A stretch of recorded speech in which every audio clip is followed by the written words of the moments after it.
Hi everyone. आज हम जो पढ़ाई करने वाले हैं वो इकोनॉमिक्स का चैप्टर नंबर 1 है, 9th स्टैंडर्ड का। इकोनॉमिक्स एक बहुत इंपॉर्टेंट वर्ड और एक टर्म है। इकोनॉमिक्स का मतलब होता है कि एक वर्ड, ये जो वर्ड है ये डिराइव हुआ था ओ इकोनॉमिया, मतलब फैमिली मैनेजमेंट, कंट्री मैनेजमेंट, जहाँ पे आप मैनेज कर रहे हो अपने आप को सस्टेन करने के लिए, अपने कंट्री को अच्छा बनाने के लिए, अच्छे रास्ते पे, ताकि अच्छे तरीके से रूल कंट्री को चला सकें और हर रिक्वायरमेंट पूरी हो, उसको बोलते हैं फैमिली, उसको बोलते हैं इकोनॉमिक्स। अब यहाँ पे मैं आपको बताने वाला हूँ कि एक 9th स्टैंडर्ड में जो पहला चैप्टर है, द स्टोरी ऑफ ए पालमपुर, एक गांव है, वहाँ पे पालमपुर की कहानी सुनाई गई है कि ये एक हाइपोथेटिकल कहानी है। ऐसे ही हम कुछ बता रहे हैं कि गांव कैसा होना चाहिए, वहाँ प्रोडक्शन कैसा होना चाहिए। तो जो पहला कॉन्सेप्ट है, to let you know about the basic concept of production, कि प्रोडक्शन का मेन फंडा कहाँ से शुरू होता है। तो हम एक गांव मानते हैं, गांव का नाम है, हाइपोथेटिकल गांव है, उसका नाम है पालमपुर।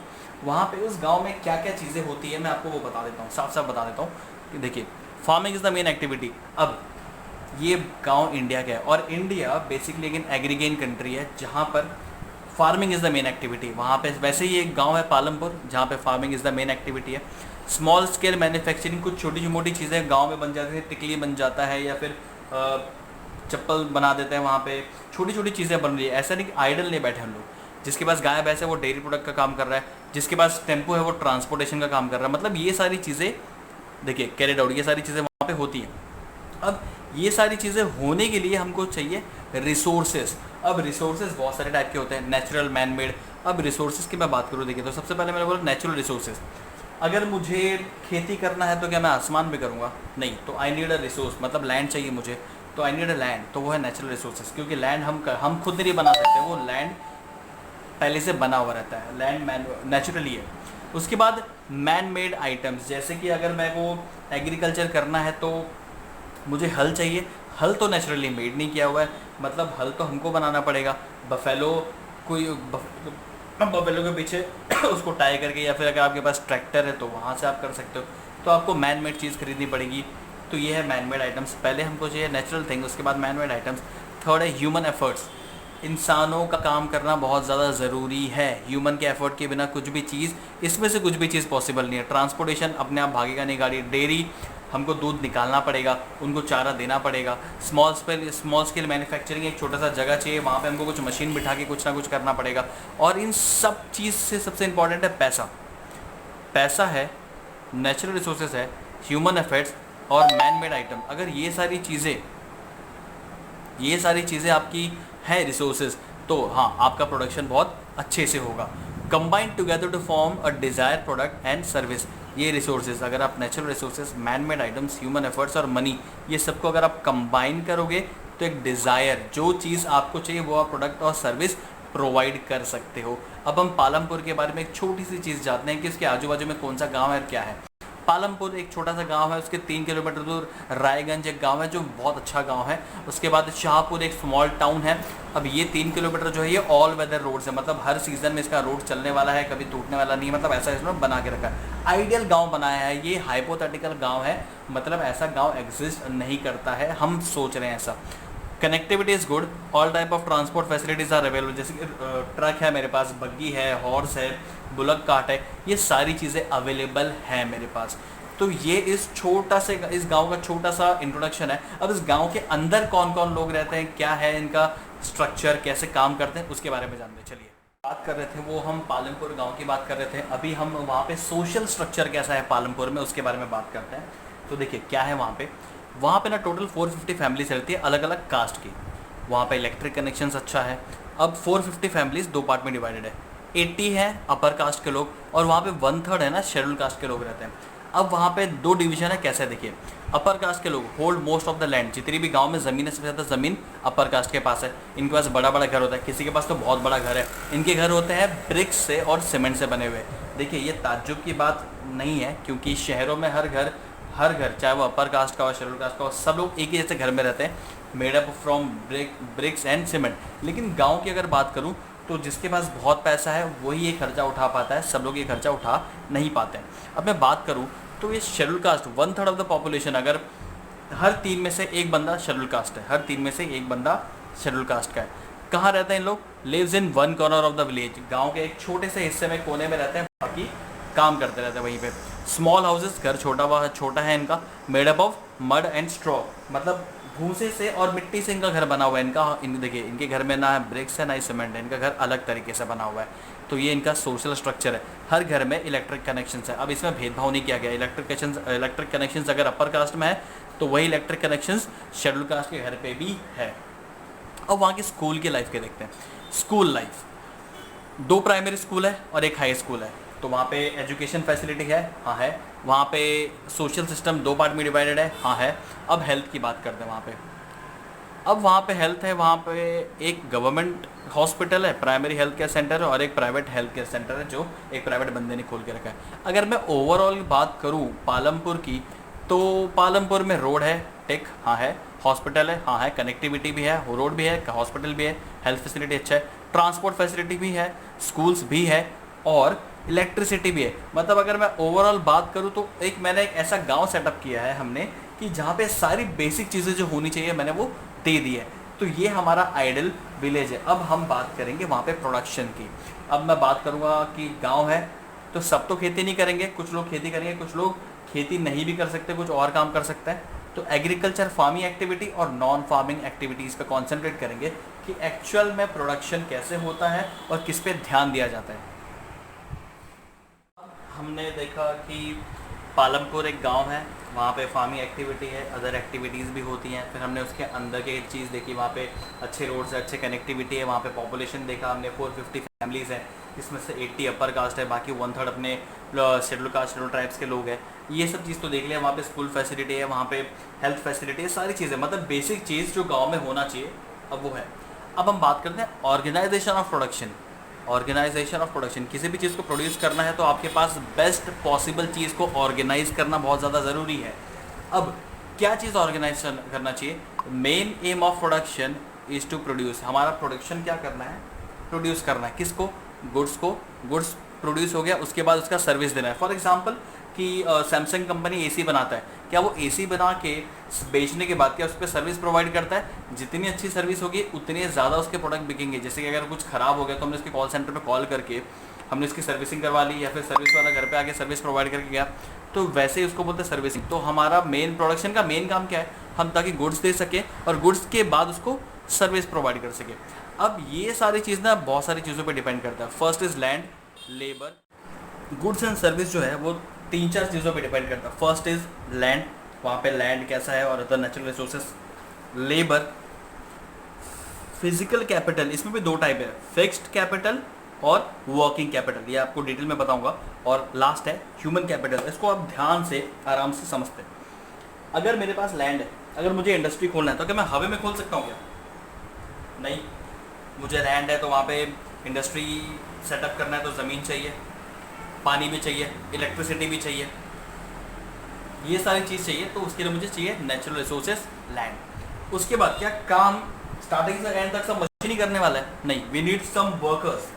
काम करने के लिए, काम करवाने के लिए, काम को एक एंड तक पहुंचाने के लिए हमको वर्कर की ज़रूरत है। अब वर्कर को मैंने 4 टाइप में क्लासीफाई करके, स्किल्ड, जिसको काम अच्छे से आता है हम उसको भी रख सकते हैं। जिसको काम ज़रा सा भी नहीं आता है हम उसको रख के काम सिखा सकते हैं ताकि वो कुछ और काम कर सके। एजुकेटेड लोग भी काम कर सकते हैं, अनएजुकेटेड लोग भी काम करते हैं, डिपेंडिंग अपॉन वर्क, काम कैसा है वहाँ पे। ये लेबर का काम हो गया। फिजिकल कैपिटल में 2 चीज़ है, fixed and working capital. Fix जैसे कि अभी मैंने ज़मीन ले लिया, ज़मीन में फिर मैंने अपना फैक्ट्री सेटअप करके मशीन सेटअप कर दिया, ये तो मैं चेंज नहीं करने वाला हूँ। भले फैक्ट्री में अलग फैक्ट्री ऐड कर लूँ वो अलग बात है, लेकिन एक फैक्ट्री में मशीन जो मैंने 10 मशीन खरीदी। सबसे इम्पॉर्टेंट चीज़ हम देखने जा रहे हैं कि पालमपुर में फार्मिंग का पैटर्न और फार्मिंग कितने लोग करते हैं, कैसे उनका रहन सहन या फिर उनका कल्टीवेशन होता है, प्रोडक्शन कैसे होता है, उन लोग उसको गांव से दूसरे गांव तक कैसे सर्विस प्रोवाइड कर रहे हैं, कैसे डिस्ट्रीब्यूट कर रहे हैं, वो सब चीज़ देखते हैं। तो अब चीज़ बताता हूँ, फार्मिंग इन पालमपुर। अब जो 75% of people are dependent on farming for livelihood, मतलब पालमपुर में अगर 450 फैमिली हैं तो जितने भी लोग हैं उसमें से 75% पॉपुलेशन जो है वो फार्मिंग पे डिपेंडेंट है। अब उस फार्मिंग में कुछ लोग फार्मर है या फिर कुछ लोग फार्म में लेबर मतलब मजदूर का काम करते हैं उससे। अब उसके उनके पास कितना पैसा है डिपेंड करता है, डिपेंडिंग अपॉन द कल्टीवेशन। अब उन लोग कितनी हेल्दी लाइफ जी रहे हैं, कितनी अच्छी लाइफ जी रहे हैं, किस पे डिपेंड करता है, डिपेंडिंग अपॉन द कल्टीवेशन, मतलब डिपेंडिंग अपॉन कि कितना बड़ा ज़मीन पे काम कर रहे हैं, कितना उनको लेबर के चार्जेस में क्या मिल रहा है उस पर। ओ कॉन्स्ट्रेन।